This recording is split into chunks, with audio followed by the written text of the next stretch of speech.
Guys, welcome back. Alicia here. If you are new here, make sure you click below to subscribe and like the video. And if you have any comments or questions, feel free to leave the comments below and I'll get back to you. And also, you can follow me on Instagram at Say Hey Miss Taylor. So I hope you got a chance to write down your goals and kind of put together your thoughts on what you want to do for 2021. Today, I'm going to be going over how to tackle those goals and actually come up with tasks and actions that you need to do in order to make sure that you accomplish all of the goals that you set for on those vision boards. Okay, so let's get into it. I did a PowerPoint because I couldn't think of any other vision that I can put forward for you guys. So we're just going to go over this. Okay.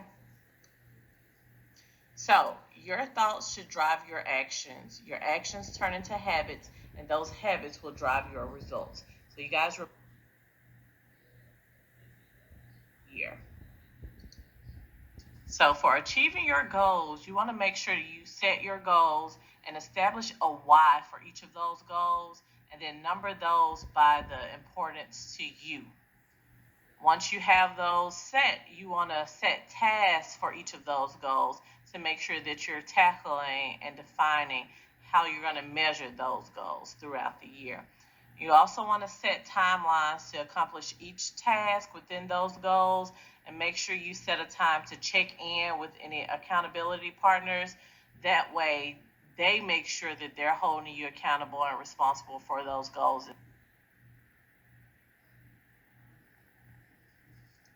You want to focus on your goals, tasks, and timelines. So I'm going to put up a few examples for me. I said I want to lose 100 pounds. So that's a specific goal. You have the exact weight and then my why. You want to add your why to each of your goals. So if you don't have your why down, go back to your goals and put down your why. So why do I want to lose those 100 pounds?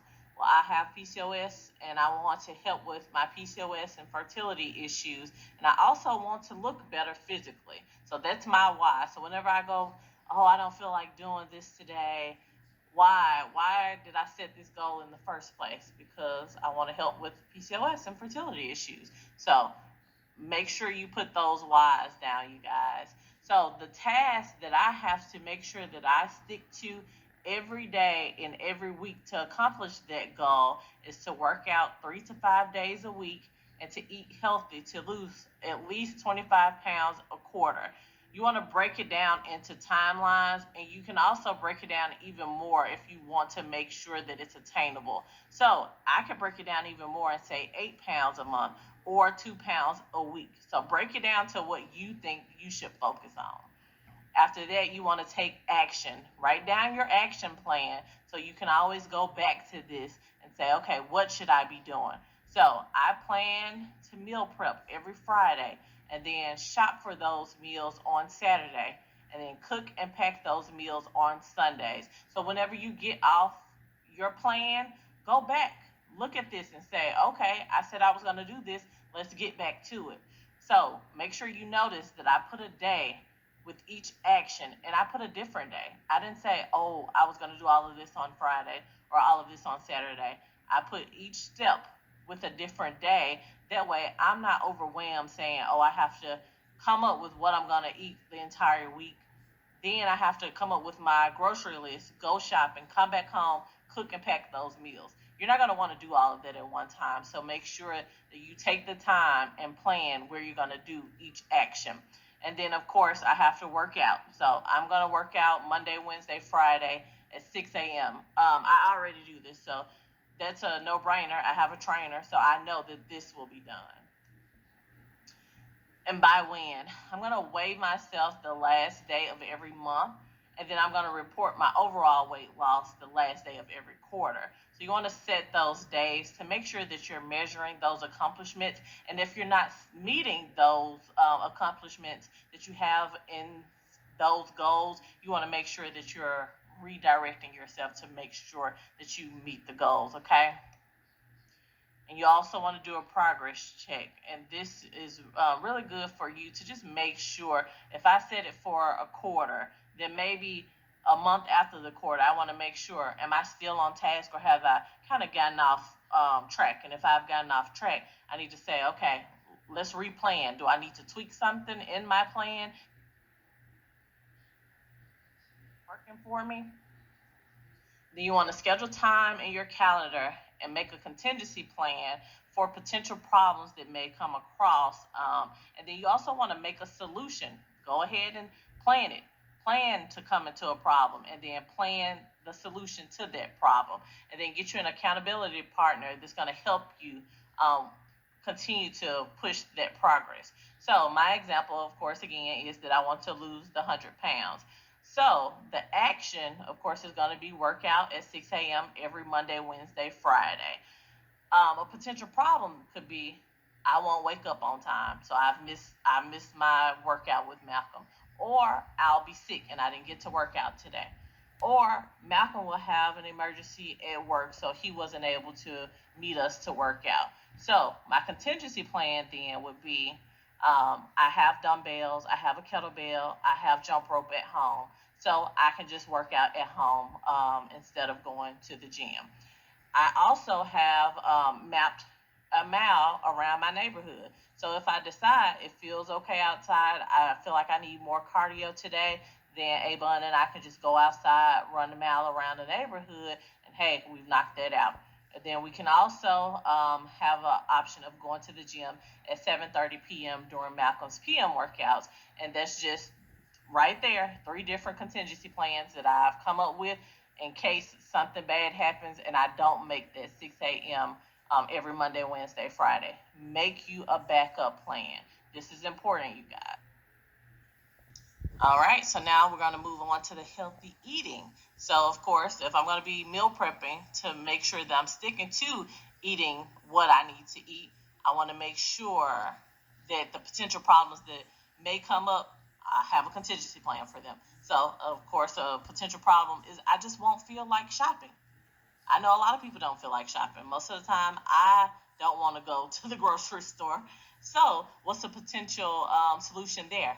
There are apps that you can order your groceries. You can go to the Sam's app, put everything in, and actually go park in a spot, and they'll bring it to your car. That's an easy fix right there, right? Another thing is you can find quick meals where it won't take you long to fix them. Maybe a 5-minute, 10-minute meal because you don't feel like cooking today. Eat it and keep it moving.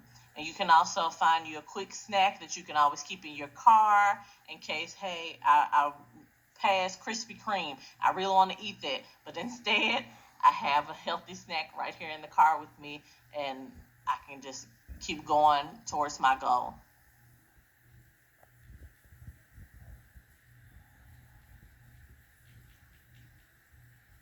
So I gave an example here of just a even more action. So I went ahead and did a meal prep.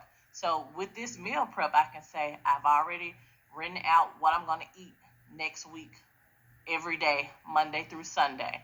And then I can make my grocery list from this list, put in my Sam's app to get my groceries, pick them up, cook them on Sunday. How simple is that?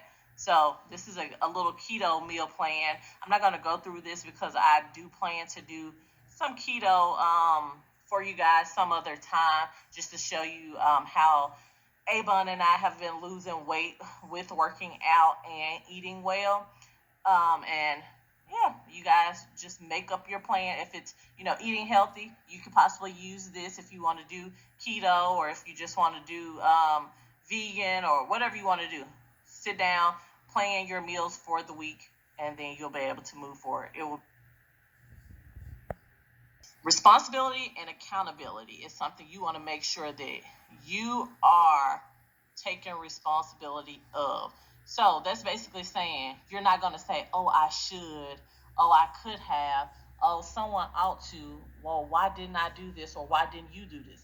So going forward, no, you need to say, I can, I will, and I'll own this. I own my goals. I own the responsibility to make sure that I set myself up to accomplish these goals. And then far as less empowerment, you want to stop saying, oh, well, they wouldn't let me do this. Oh, well, I tried this, but it didn't work. No, next time you're going to say, okay, well, I'll ask someone for assistance. I couldn't figure this out, but I can find someone to help me figure it out. And then you want to move on from saying he should have, or if only someone would have, well, she should have. No, you just want to make sure that you're taking accountability for yourself. So if something didn't work this quarter with me trying to lose those 25 pounds, I'll say, well, I've learned that this didn't work. And next time I will do such and such. And I could have done such and such in order to meet those goals, but I didn't. But next time I will. So just make sure that you're not um, placing the blame on anyone else. Take responsibility and accountability for meeting your goals. So good luck, you guys. Have a great day.